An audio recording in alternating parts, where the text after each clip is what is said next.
simot.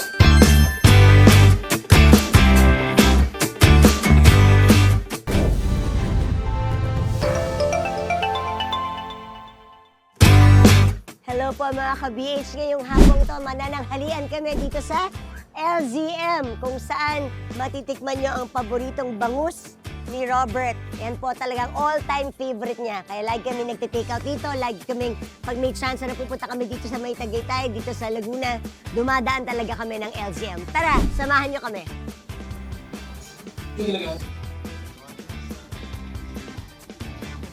Hello mga ka-BH. Nandito tayo ngayon sa LZM. Yung unang branch nila sa Silang Cavite, na-discover ko yan pagkatapos ko maglaro ng golf sa Riviera. Kumain kami doon. At itong kanilang specialty. Yan po ang paboritong bangus ni Robert. Namin. Ayan. Ito ang katayang-tanging bangus na nung una kumatikman, lasang karne. Kaya kung nagtitipid ka, or ayaw mo kumain ng karne, gusto mo isda, pero lasang karne. Kaya hindi mo pwedeng kainin ang bangus ng walang belly. Di ba? Sobrang taba ng belly niya. Kita niyo naman, dito sa table namin, 1, 2, 3. Kasi isang bangus para sa kanya. Tatlo kami. Dalawa sa akin, hati sila sa isa. Totoo yun. So, Kasi kukunin niya lahat ng tiyan. tapos syempre, hindi tayo pwedeng kumain sa LZM ng walang bulalo. Dahil sobrang sarap din ang kanilang bulalo.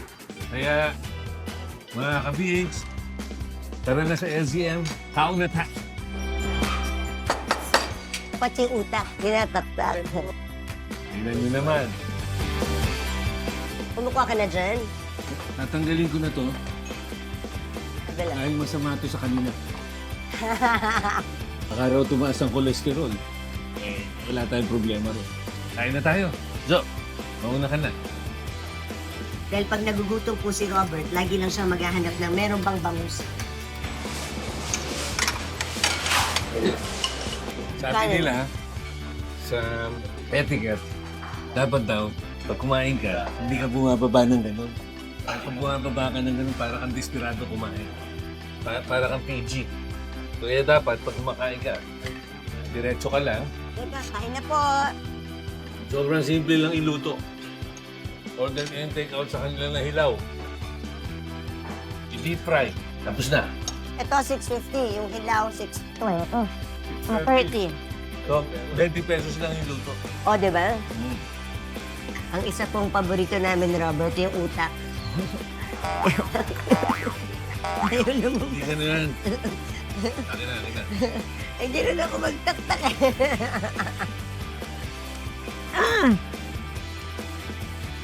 Good job. Noong una ko siyang dinate sa Tagaytay, inigurado kong dadalhin ko siya sa Magallanes branch ng LCM doon sa Tagaytay. Para matikman niya yung bangus. Naman. Yan, puro utak yan. Kaya niya po sinusubo sa akin yan. Gusto niyang tumalino ako. Siyempre po, naka-ready po ako dahil magte-take out kami ng bangus. Lagyan akong sinama. Ay, kung gusto mo lagyan, pwede na rin. Kung ano lang kaya. Ayan, thank you. Ito na po ang order namin para i-take out. Ayan, thank you, ate. Kasha kaya? My gosh. Yun, okay. Ayan na. O, sakto. Thank you. Ito po sa inyo po ito. Thank you. Okay na. Ang kasiyahan po ni Robert kasi natitikman ng lahat ng tao yung paborito niya. Kaya kasama po namin lahat. Sabay-sabay ho kami laging kumakain para nang sa ganun, nasi-share niya kung ano yung masarap na mga kinakainan namin. Ayan, simot na simot ang lahat ng pagkain ng LZM. So pag pupunta po kayo dito, bangus lang, bulalo, pakbet. Ayos na yan. Kaya mga ka-BH, kung naligaw kayo dito sa bandang South, ito po ay nasa Santa Rosa, Laguna po kami ngayon sa Nuvali, tinry na may LZM.